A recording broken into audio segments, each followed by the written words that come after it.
Hey YouTube friends. So this will be the last video in a series about how my wife and I built a workshop. And if you're just dropping in now, I'll put links down below for earlier videos. This is 10 of 10. Um, so there's lots more if you think that you'd like to see more of it.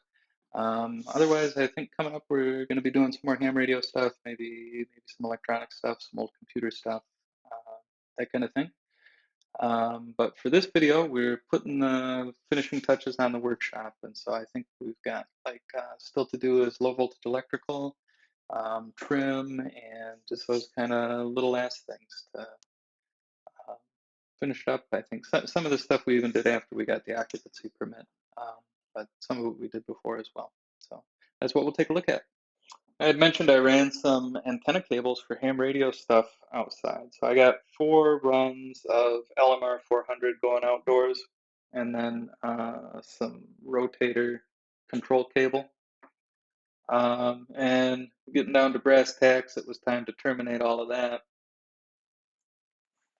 I've seen different ways to terminate this heavier coax. Best way I've found so far, and I'm certainly, if you know something better, put it down in the comments. But I got a big, I don't know if it's 100, 150 watt soldering iron with a nice big chisel tip. And what I like to do is strip back the insulation how I'm gonna. For this, for terminating into a bulkhead connector, you got to strip it back a little further. And then you put heat shrink over it after it's all done.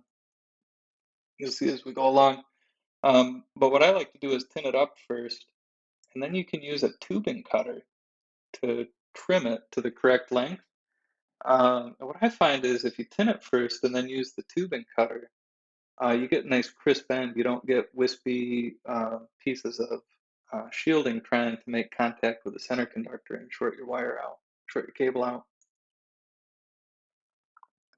So here's kind of how these bulkhead connectors go on here is there's the back shell slides over the braid, and then you solder in the center conductor. And then once the center conductor is soldered in, you slide the back shell forward and solder that to the braid.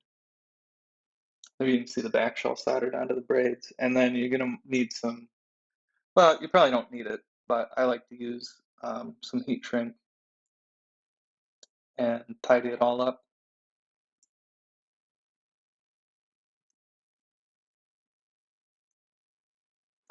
So for the rotator control, I looked at some different options for putting a connector on that, either some kind of a bulkhead connector, an inline connector. And what I settled on was building something up out of power pole parts.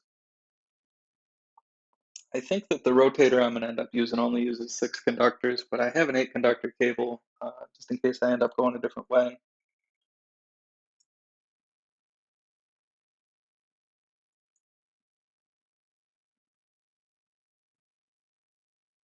I took a bunch of pictures of this in case I needed them for reference later.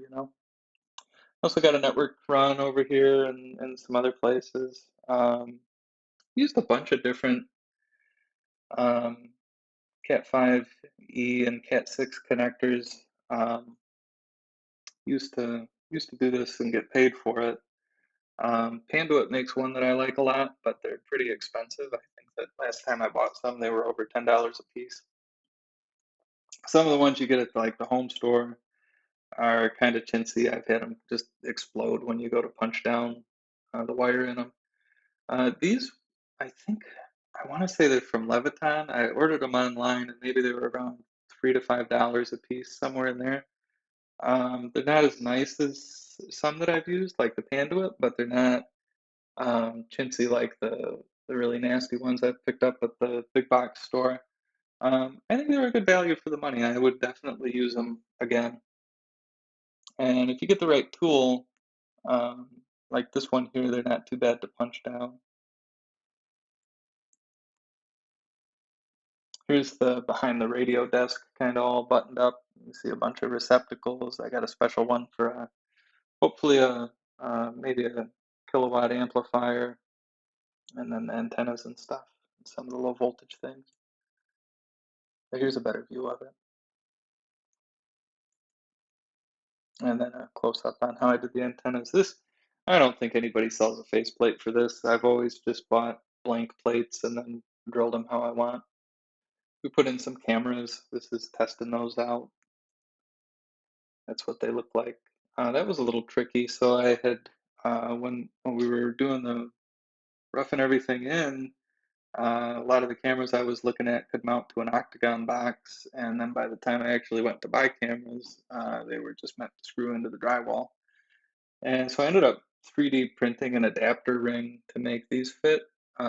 Worked out really because I think I ended up spending like a fifth as much on cameras as what I thought I was gonna, because the price came way down on them too for kind of the level of quality I was looking for. Here's some of the trim going in around the windows. Man, that was I'm not a trim carpenter. I'm not a carpenter, but I'm definitely not a trim carpenter, and that was kind of long work. I don't think I'd pay somebody else to do it. I think it was worth doing it myself. I learned a lot, and it's not miserable work, but it was long work with so many windows and doors and different things. Here's the new gas meter installed. Here's uh, here's the window trim painted.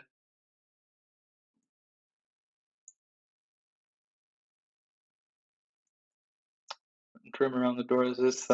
Here's my backwards jam extensions that are on the inside rather than the outside. Thankfully, the rough opening was big enough. I was able to put those in and not have them interfere with the hinges or the catch on the lock. It looks a little weird, but paint and caulk, and if you didn't know, you probably wouldn't notice. I mean, who really stands around looking at how your door is trimmed? Here's the electrical panel all set up and labeled and looking good. Got cable internet out there. Here's the this is how the windows look now with the tape off them and everything. You can kind of get an idea what that looks like. Putting some drawer pulls and handles and stuff on the cabinets. I'm real pleased with how those came out. There's those windows. This is, I think that these windows and imagining how this room could be when it was finished is a big part of what sold us on the place. And I'm so happy that we were able to kind of realize that vision and make it happen the way we pictured it in our heads. Oh, so there's a well out front.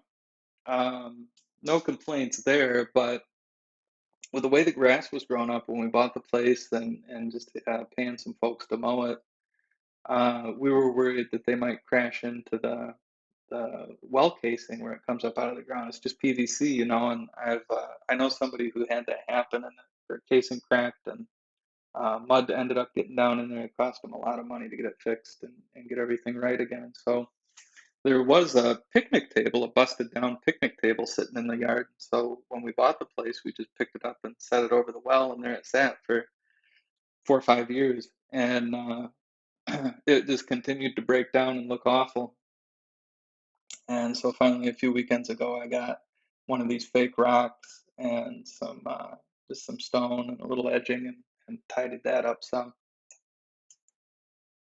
Here's how the setup in the utility closet came out for the network and stuff. It's not done yet, but kind of got the main components there. There's amplifier up here for the ceiling speakers, and that's hooked into a Airport Express, which has an audio output on it. So you use AirPlay streaming to play music from your phone or whatever onto the ceiling speakers.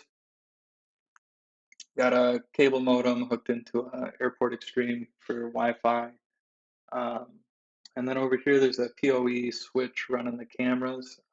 What I still need is I want to get like a single disc Synology and hook that up to use surveillance station to record from the cameras and control that and get them on the internet that way. Um, and I still need a bridge to connect the smart switches into the network as well. Hope you enjoyed that. If you did, please give it a big thumbs up. And if you'd like to see more, there'll be links down below to the earlier parts of this. As I mentioned in the beginning, this is the last video in this series, although we're not done out at the workshop. We're still going to put up an antenna tower and do some things like that. Although for that project, I was able to get some video, and so I'll do a video more in the style I normally do for that project. And then we'll probably get into some other stuff, maybe some ham radio stuff, maybe some old computer stuff, such like. So if that's the kind of thing you're into, please hit the subscribe button. There's a little bell next to that too. You can click on and set it up to where you get notified when I post a new video. So you can be the first to come here and like and comment. And speaking of comments, if you have any thoughts on the project and how it came out, any helpful tips for other folks who might be doing a similar project or just want to relate project you did, please put all that down in the comments. Love reading that stuff, and I love being able to write back and make some friends online. So, till the next one.